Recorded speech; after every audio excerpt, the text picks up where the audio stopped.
Please welcome Oprah Winfrey.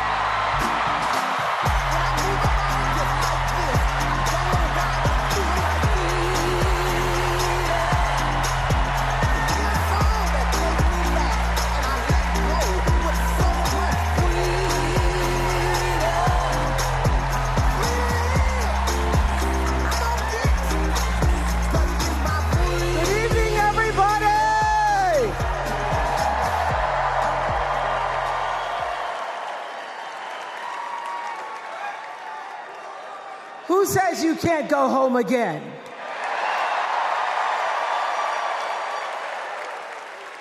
After watching the Obamas last night, that was some epic fire, wasn't it? Some epic fire. We're now so fired up, we can't wait to leave here and do something.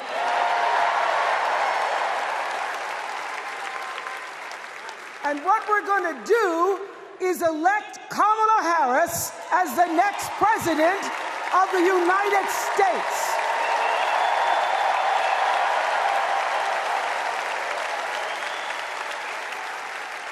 I am so honored to have been asked to speak on tonight's theme about what matters most to me, to you, and all of us Americans: freedom. There are people who want you to see our country as a nation of us against them, people who want to scare you, who want to rule you, people who'd have you believe that books are dangerous and assault rifles are safe, that there's a right way to worship and a wrong way to love, people who seek first to divide and then to conquer. But here's the thing. When we stand together, it is impossible to conquer us.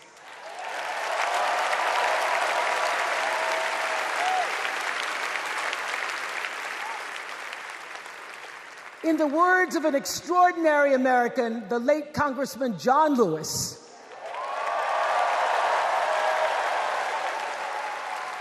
he said, no matter what ship our ancestors arrived on, we are all in the same boat now. Congressman Lewis knew very well how far this country has come because he was one of the brilliant Americans who helped to get us where we are. But he also knew that the work is not done.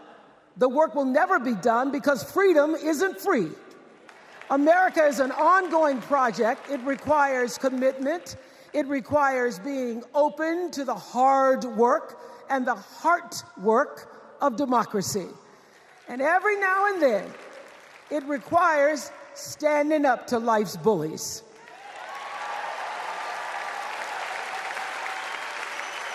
I know this. I've lived in Mississippi, in Tennessee, in Wisconsin, Maryland, Indiana, Florida, Hawaii, Colorado, California, and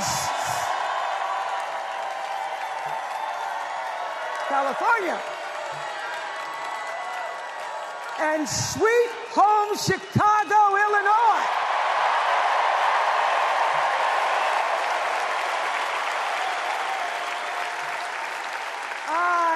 Have actually traveled this country from the redwood forests, love those redwoods, to the Gulf Stream waters. I've seen racism and sexism and income inequality and division. I've not only seen it, at times I've been on the receiving end of it. But more often than not, what I've witnessed and experienced are human beings, both conservative and liberal, who may not agree with each other, but who'd still help you in a heartbeat if you were in trouble. These are the people who make me proud to say that I am an American.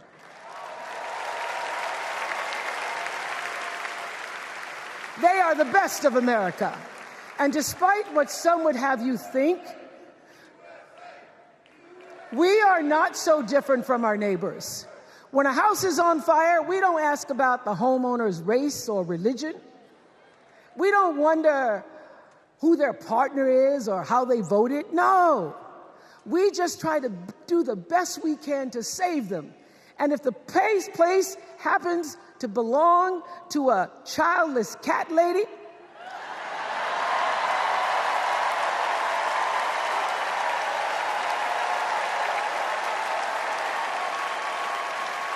well, we try to get that cat out too.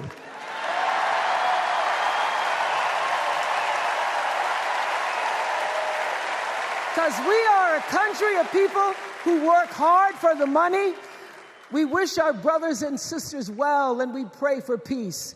We know all the old tricks and tropes that are designed to distract us from what actually matters, but we are beyond ridiculous tweets and lies and foolery. These are complicated times, people, and they require adult conversation. And I welcome those conversations because civilized debate is vital to democracy, and it is the best of America. Now, over the last couple of nights, we have all seen brave people walk onto this stage and share their most private pain. Amanda and Josh, Caitlin, Hadley, they told us their stories of rape and incest and near-death experiences from having the state deny them the abortion that their doctor explained was medically necessary. And they've told us these things for one reason, and that is to keep what happened to them from happening to anybody else. Because if you do not have autonomy over this,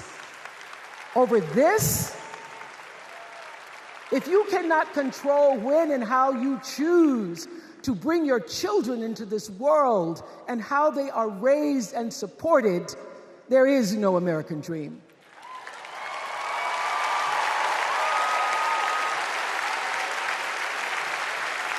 The women and men who are battling to keep us from going back to a time of desperation and shame and stone cold fear, they are the new freedom fighters. And make no mistake, they are the best of America.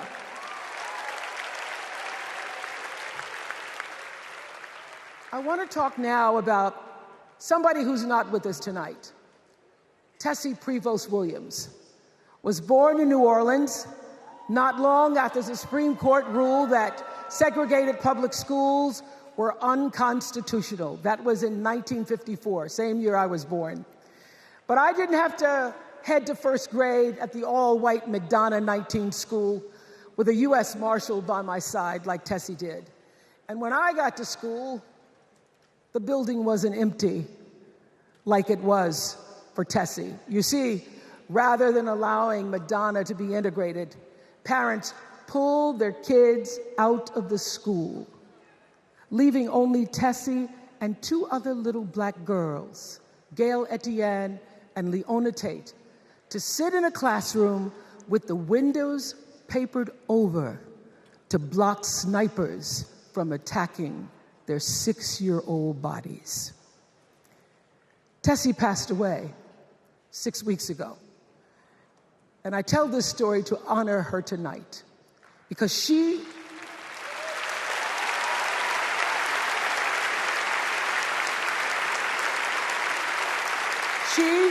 like Ruby Bridges and her friends, Leona and Gail, the New Orleans Four, they were called.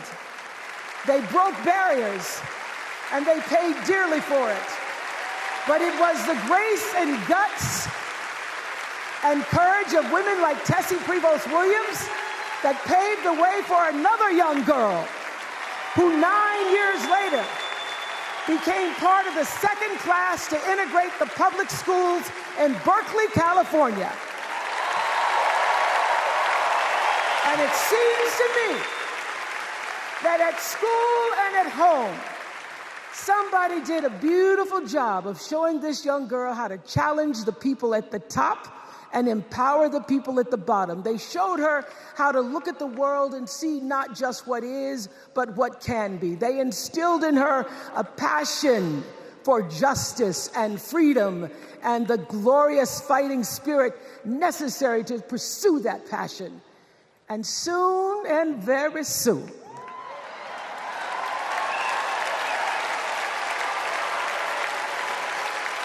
and very soon, we're going to be teaching our daughters and sons about how this child of an Indian mother and a Jamaican father, two idealistic, energetic immigrants,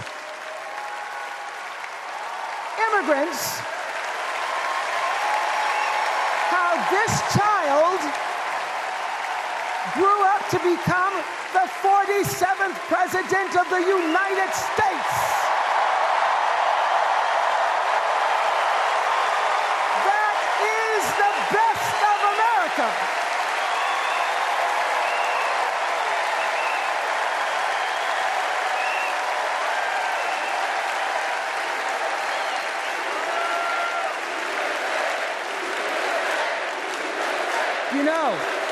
You know, let me tell you this. This election isn't about us and them. It's about you and me and what we want our futures to look like. There are choices to be made when we cast our ballot. Now, there's a certain candidate that says if we just go to the polls this one time, that we'll never have to do it again. Well, you know what? You're looking at a registered independent who's proud to vote again and again and again because I'm an American and that's what Americans do. Voting is the best of America. And I have always, since I was eligible to vote, I've always voted my values. And that is what is needed in this election now more than ever. So I'm calling on all you independents and all you undecideds. You know this is true. You know I'm telling you the truth, that values and character matter most of all. In leadership and in life. And more than anything, you know this is true, that decency and respect are on the ballot in 2024.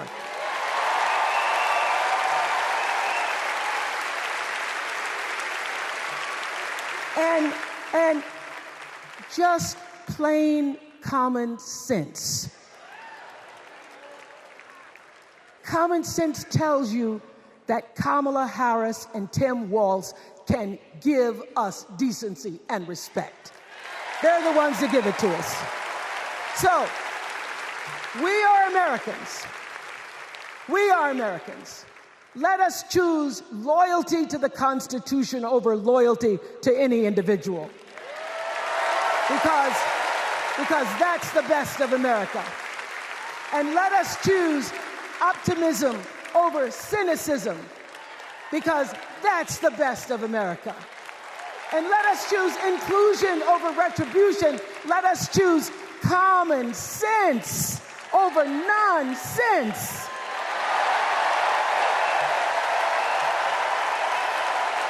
Because that's the best of America. And let us choose the sweet promise of tomorrow over the bitter return to yesterday. We won't go back. We won't be set back, pushed back, bullied back, kicked back. We're not going back.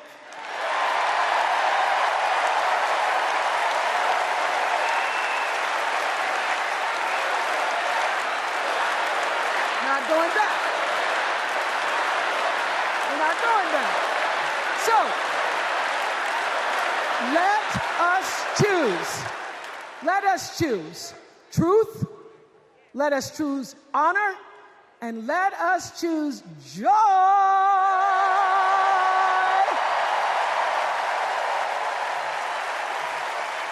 because that's the best of America. But more than anything else, let us choose freedom. Why? Because that's the best of America. We're all Americans, and together, let's all choose Kamala Harris.